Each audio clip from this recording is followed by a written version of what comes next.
Atlantis. Okay, Bravo, sequence start. Handoff to Atlantis' computers has occurred. Solid rocket booster nozzle steering check and work. 20. Firing chain is armed. 15. Go for main engine start. T-minus 10, 9, 8, 7, 6, 5. All three engines up and burning. 2, 1, 0, and liftoff. The final liftoff of Atlantis on the shoulders of the space shuttle. America will continue the dream. Roger, roll, Atlantis. Houston now controlling the flight of Atlantis. The space shuttle spreads its wings one final time for the start of a sentimental journey into history. 24 seconds into the flight, roll program complete. Atlantis now heads down, wings level on the proper alignment for its 8.5-minute ride to orbit.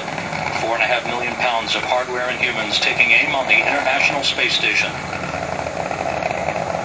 40 seconds into the flight, the three liquid fuel main engines throttling back to 72% of rated performance in the bucket, reducing stress on the shuttle as it goes transonic for the final time.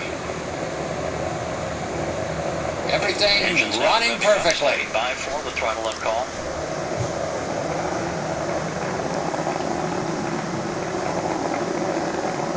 She's programmed over everything. She's headed up the eastern seaboard. Stand by, Daytona Beach. Here comes the farewell flight of Atlantis. Atlantis, go at throttle up, no action, DPDT. Go with throttle up, no action on DPDT. The call from Capcom Barry Wilmore. Our colleague Jim Oberg. Instrumentation only, no action required. Jim Oberg in Mission Control reporting she's now 46 miles off now Daytona, 15 miles 17 miles already high. 16 miles downrange from the Kennedy Space Center, 1 minute 40 seconds into the flight. Atlantis flexing its muscles one final time. Atlantis traveling almost 2,600 miles an hour, 21 miles in altitude, 24 miles downrange. Standing by for solid rocket booster separation. This picture is from a camera on board the external fuel tank. There goes the solids. They are now separating. There they are, following away. You can see them. Solid rocket booster separation. Guidance now converging. The main engine steering the shuttle on a pinpoint path to its preliminary orbit. 2 minutes, 20 seconds into the flight.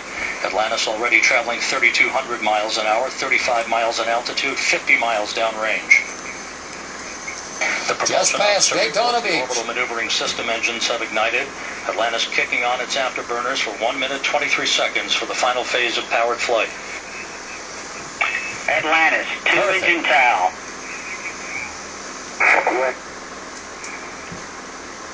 That means they could get across the Atlantic with 2 engines instead of the 3 they have on board.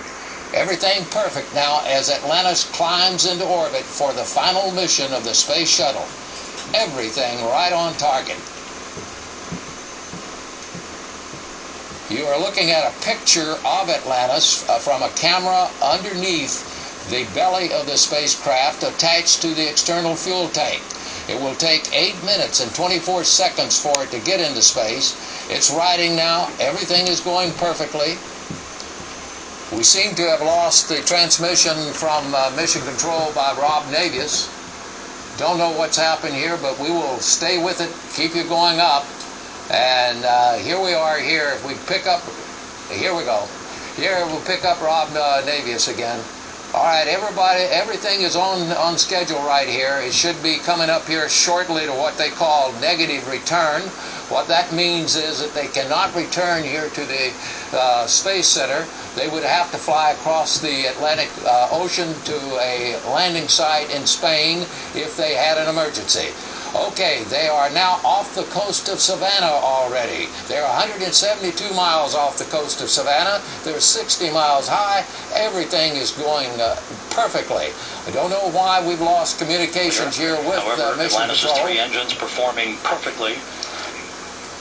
All right, we have Rob Navius back. 4 minutes, 20 seconds into the flight.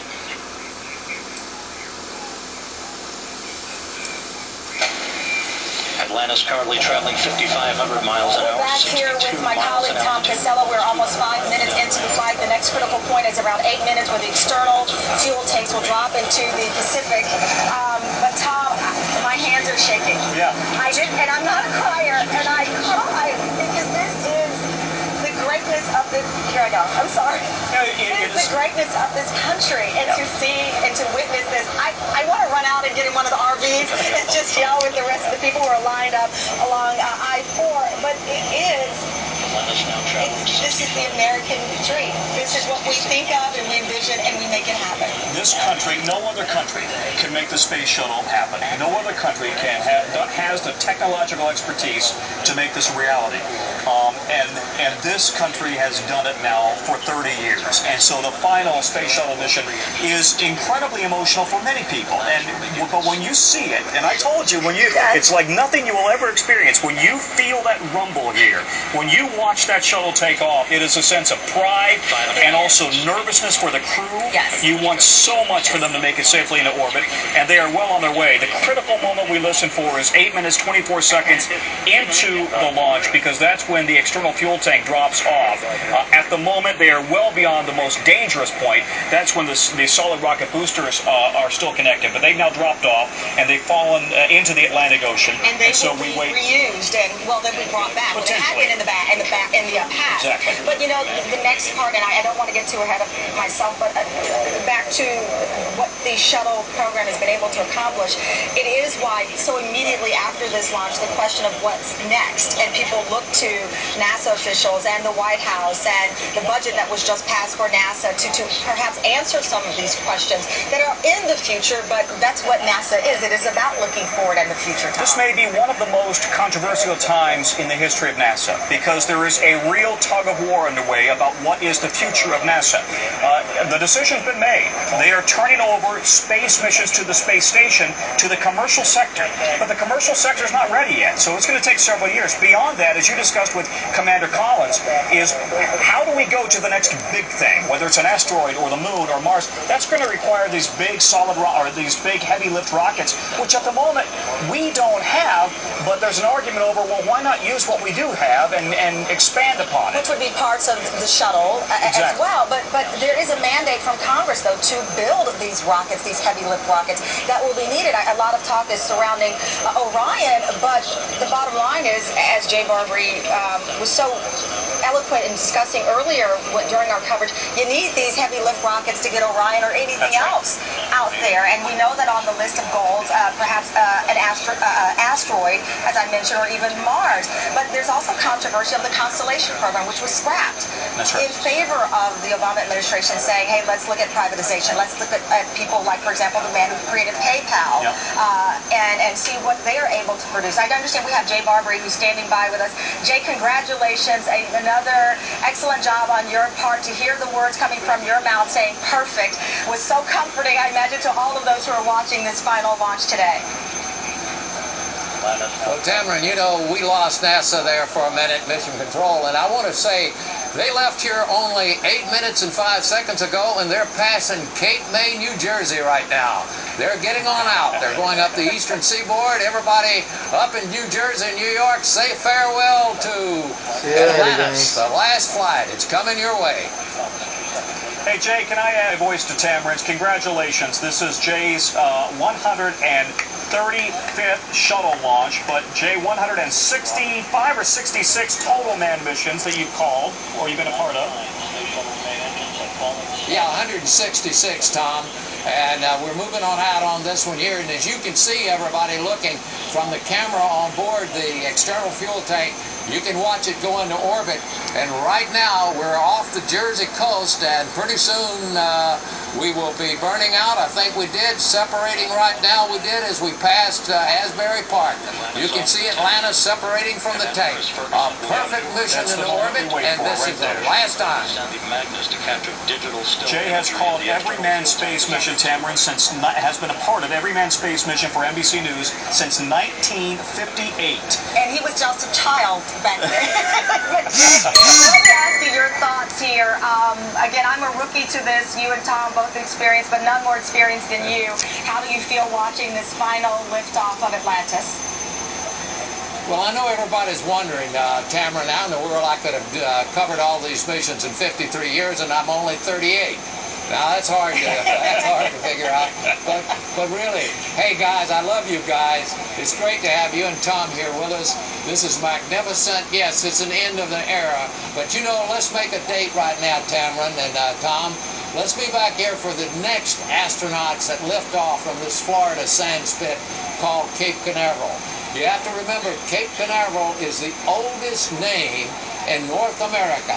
It was named by Ponce de Leon when he stepped on the land of Florida just a few miles south of here. It's one of the most historic places in the world.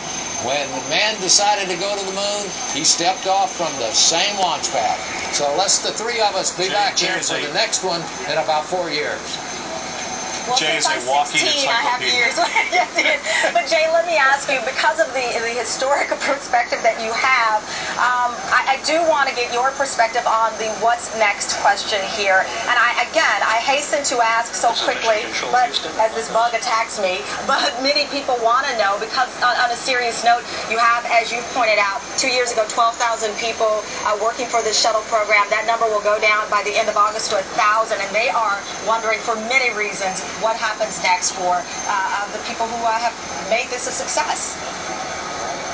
Well, Tamron, the second great space race is underway with the commercial companies. They will simply be trying to take astronauts back to the space station.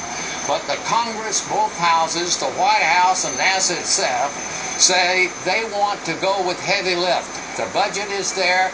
This is a larger rocket that was planned that can carry the already planned and approved Orion spacecraft with up to seven members into space and into deep space pretty soon. So anyway, the problem is right now it's being held up by a bureaucrat in the Office of Management Budget called Paul Shawcross. I'll get it right, Shawcross. And they're trying to get it out of there now so that they can get things back on track and save some of these jobs. The question is, why is it being held up by OMB? And otherwise, they would be able to tell these people here what we're going to do next. We don't really know until it's out of the OMB. Let me ask you, though, because part of the challenge